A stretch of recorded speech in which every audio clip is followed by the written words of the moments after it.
Hi guys, எல்லாம் எப்படி இருக்கீங்க? நல்லா இருக்கீங்களா? இன்னைக்கு எங்கள் வீட்டில் கத்திரிக்காய் போட்ட புளிக்குழம்பு. எல்லாருக்கும் வணக்கம். எங்கள் வீட்டில் நாங்கள் இந்த மந்த்து நான்வெஜ் செய்ய மாட்டோம். அதனால இன்னைக்கு கத்திரிக்காய் போட்ட புளிக்குழம்பு தான் சண்டே. ஃபஸ்ட்டு நம்ம வந்து எண்ணெய் ஊற்றிக்கணும். எண்ணெய் கொஞ்சம் வந்து அதிகமாகவே நம்ம ஊற்றிக்கலாம் இந்த குழம்புக்கு.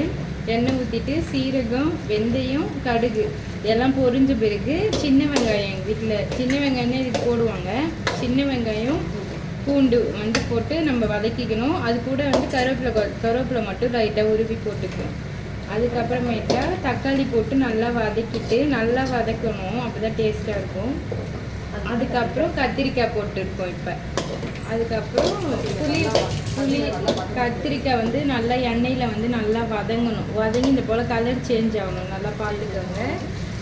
நம்ம புளியும் மிளகாத்தூளும் கரைச்சி வச்சுருக்கோம். இப்போ நம்ம ஊற்ற போகிறோம். தண்ணியாக தான் கரைச்சி வச்சுருக்கோம். எங்கள் வீட்டில் ஒரு 5 பேர் 6 பேர் சாப்பிட்ற மாதிரி தான் நாங்கள் செய்வோம். இப்போ ஊற்றிடணும். இதிலே உப்புலாம் நம்ம போட்டுக்கணும். அந்த இதில் புளி தண்ணியிலே மிளகாத்தூள் உப்பு பார்த்து நம்ம பார்த்துட்டு தான் போடணும். அதுக்கப்புறம் அளவு